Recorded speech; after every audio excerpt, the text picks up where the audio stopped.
Դուք դիտում եք Ադրբեջանի եւ Հարավային Կովկասի տարածաշրջանի գլխավոր լուրերը CBC-ի հայկական ծառայության ալիքում։ Բաժանորդագրվեք մեր ալիքին Ադրբեջանում եւ նրա շուրջ տեղի ունեցող իրադարձություններին իրազեկ լինելու համար։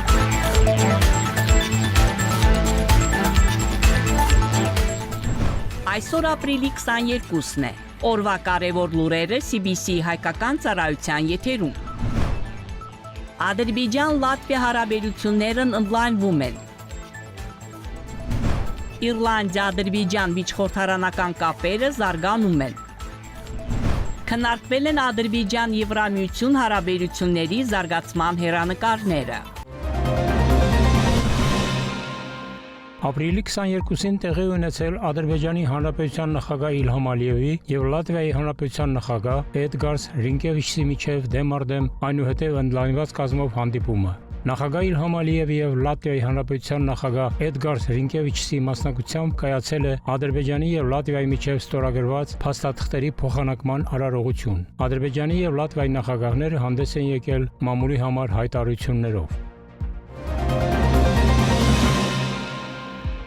Միլի Մեջլիսի նախագահ Սահիբա Գաֆարովան հանդիպել է այցով մեր երկրում գտնվող Իռլանդիա-Ադրբեջան միջխորհրդարանական բարեկամության խմբի ղեկավար Թոնի Մակկորմակի գլխավորած պատվիրակության հետ։ Հանդիպմանը Թոնի Մակկորմակը նշել է Ադրբեջանի եւ Իռլանդիայի խորհրդարանների միջև ավելի սերտ կապեր հաստատելու համար արկա հնարավորությունները եւ ընդգծել, որ այս այցը ծառայում է այդ նպատակին։ Սահիբա Գաֆարովան հյուրերին տեղեկացրել է Ադրբեջանի ժողովրդավարական զարգացումների ու ձեռքբերումների, օրենսդիր մարմնի աշխատանքի, ինչպես նաև խորհրդարանի միջազգային գործունեության մասին։ Զրույցի ընթացքում մտքեր են փոխանակվել Ադրբեջանի եւ Հայաստանի միջև հարաբերությունների կարգավորման գործընթացի վերաբերյալ, ինչպես նաև քննարկվել են փոխադարձ հետաքրքրություն ներկայացնող այլ հարցեր։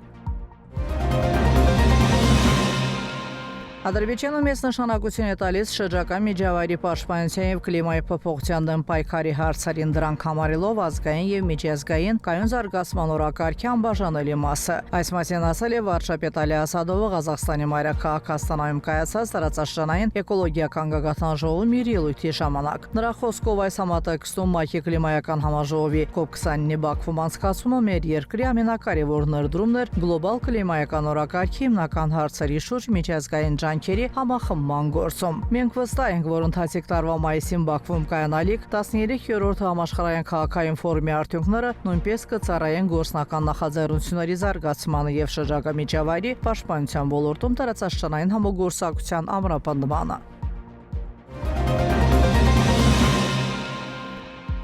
Եվրամիության ներկայացուցիչները քննարկել են Ադրբեջանի հետ հարաբերությունների զարգացման հետագա քայլերը։ Այս մասին հայտարարել է Եվրոպական դիվանագիտության ղեկավար Կայա Կալասը Լյուքսեմբուրգում Եվրամիության արտաքին գործերի նախարարների հանդիպման արդյունքների վերաբերյալ մամուլի ասուլիսում։ Մենք քննարկել ենք, թե ինչ կարող ենք անել Ադրբեջանի հետ հարաբերությունների համատեքստում։ Մենք պետք է ավելի ակտիվ աշխատենք մի շարք ոլորտներում, ամրապնդենք հարաբերությունները փոխադարձ հետաքրքրություն ներկայացնող հարցերի շուրջ, ինչպիսիք են էներգետիկան եւ առևտուրը։ Ադրբեջանը եղել եւ մնում է շատ հուսալի էներգետիկ գործընկեր Եվրամիության երկրների համար, ասել է նա։ Մեկնաբանելով Ղարաբաղում միջազգային ականազերծման օգնությունը մեծացնելու վերաբերյալ Բաքվի կոչը, Կալասը նշել է, որ Եվրամիությունը արդեն մասնակցում է նմանատիպ առաքելությունների եւ չի բացառում լրացուցիչ ջանքեր գործադրելու հնարավորությունը երկրին այս ոլորտում աջակցելու համար։ Ասուլիսում Կալասը ընդգծել է, որ Եվրամիությունը Հարավային Կովկասը դիտարկում է որպես ռազմավարական նշանակության տարածաշրջան։ Նրա խոսքով Եվրոպան հետաքրքրված է կայուն եւ անվտանգ Հարավային Կովկասով եւ հայ-ադրբեջանական խաղաղության գործընթացում առաջընթացը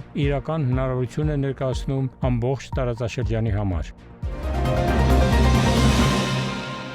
Իրանը Պակիստանի միջոցով ամերիկյան կողմին տեղեկացրել է, որ չի մասնակցի չորեքշաբթի ապրիլի 22-ին Պակիստանի մայրաքաղաք Իսլամաբադում նախատեսված բանակցությունների եւ ներկայումս բանակցությունների մասնակցելու որևէ հեռանկար չկա, հաղորդում է Tasnim լրատվական գործակալությունը։ Պարզաբանվել է, որ Իրանը այս որոշումը կայացրել է Միացյալ Նահանգների կողմից իր պարտավորությունները չկատարելու պատճառով։ Իր հերթին Ամերիկայի Միացյալ Նահանգների նախագահ Դոնալդ Թրամփը կարծում է, որ եթե ծովային շրջափակումը վերացվի, Իրանի հետ գործարքը անհնար կլինի։ Այս մասին նա գրել է Twitter-ի իր էջում։ Իրանը չի ցանկանում Հորմուզի նեղուցի փակվելը։ Նրանք ցանկանում են, որ այն բացվի, որպեսզի կարողանան օրական $500 միլիոն վաստակել։ Այս դեպքում Իրանի հետ համաձայնություն կարող է երբեք չլինի, գրել է Թրամփը։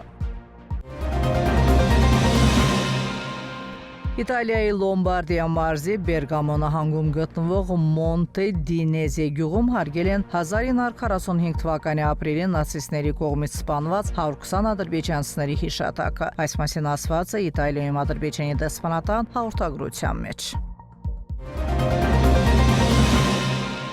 Հարավային Կորեայում հրատարակվել են ադրբեջաներեն լեզվի ուսումնասիրության դասագրքեր։ Այս մասին ասված է Սեուլում Ադրբեջանի դեսպանատան հաղորդագրության մեջ։ Տեղեկատվության համաձայն Խանկուկի օտար լեզուների ուսումնասիրությունների համալսարանի թուրքերենի եւ ադրբեջաներենի ուսումնասիրության դեպարտամենտի կողմից պատրաստված դասագրքերը ներառում են ադրբեջաներենի A1 եւ B2 մակարդակները։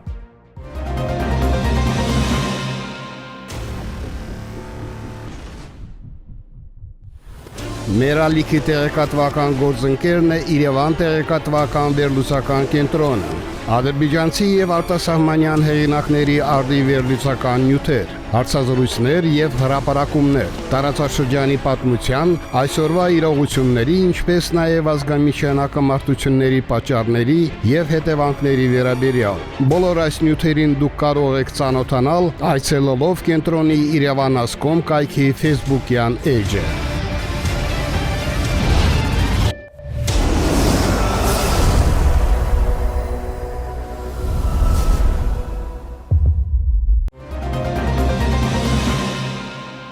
Հայաստանում գնալով սրվում է պայքարը խաղաղության եւ պատերազմի կուսակցությունների միջև։ Գալիք խորհրդանական ընտրությունների նախաշեմին ներքաղաքական լարվածությունը հասել է վտանգավոր աստիճանի։ Մինչ ընդդիմադիր ուժերը շարունակում են հնչեցնել թշնամական եւ օկուպացիոն հայտարարություններ, երկիրը մղելով նոր էսկալացիայի, գործող իշխանությունն ու նրանց կողմնակիցները փորձում են խուսափել անցյալի աղետալի սխալներից եւ պահպանել խաղաղության օրակարգը։ Այս ֆոնին նոր պատերազմի եւ ռևանշի դեմ է հանդես գալիս Հանրապետություն կուսակցության նախագահ Արամ Սարգսյանը։ Այսօր 2026 թվականին պատերազմից 6 տարի հետո ինչքան էլ մենք փորձենք այլ ուղղություններով մտածել, մեր ժողովրդի սրտում, մտքում եղած հիմնական հարցը նա է. արդյոք այս խաղաղությունը հարատև է, թե ոչ։ Արդյոք նոր պատերազմ կլինի, թե ոչ։ Արդյոք մենք պատրաստ կլինենք նոր պատերազմին դիմակայելու, թե ոչ։ Այս խնդիրներն է, որը մեր ժողովուրդը ինքն իրեն տալիս է, ու այս խնդիրների պատասխանը լսելով ինքը հիմնականում պիտի հետևություն անի առաջիկա ընտրություններում։ Անդրադառնալով ընդդիմադիր ուժերի այն հայտարարություններին, թե Հայաստանին արժանապատիվ խաղաղություն է անհրաժեշտ եւ որ քաղաքացիների աջակցությունը ստանալու դեպքում իրենք այն կապահովեն, Արամ Սարգսյանը կտրուկ արձագանքել է։ Նրա գնահատմամբ նման խոստումները ոչ թե իրատեսական ծրագիր են, այլ վտանգավոր մոլորություն, որը կարող է վերածվել լուրջ արկածախնդրության։ Պարտվածի արժանապատվությունը վերականգնելու մի տարբերակ կա։ Նոր պատերազմ։ Դրան ասում են ռևանշ, գնում ես նոր պատերազմի, հաղթում ես, արժանապատվությունը վերականգնում ես։ Ես կարծում եմ, որ այս տարբերակը մեր համար շատ լուրջ արկածախնդրություն կլինի։ Ինչու, որովհետև դեռ 44 օրյա պատերազմի ժամանակ արժանապատիվ խաղաղություն խոստացողներից ոմանք դիրքերում կռվող հայ սպաներին կոչ էին անում գալ Երևանում փոխել իշխանությանը, հետո նոր գնալ պատերազմի։ Արամ Սարգսյանի խոսքով Հայաստանում ձևավորված ներքաղաքական իրավիճակը մինչ օրս չի փոխվել։ Նրա գնահատմամբ նման պայմաններում ցանկացած նոր էսկալացիա կարող է կործանարար հետևանքներ ունենալ երկրի համար։ Հետևաբար նոր պատերազմը Հայաստանի համար չափազանց վտանգավոր է։ Այսինքն այս իրավիճակը Հայաստանում ներքաղաքական դեռ չի փոխվել։ Հետևաբար նոր պատերազմի ու այս պատերազմի պարտությունից հետո նոր պատերազմում հաղթելու ու այդ տարբերակով արժանապատվությունը վերականգնելու տարբերակը ոչ միայն արկածախնդիր, այլև շատ վտանգավոր է։ Սիրելի ժողովուրդ, 2026 թվականի ընտրությունը քոնն է։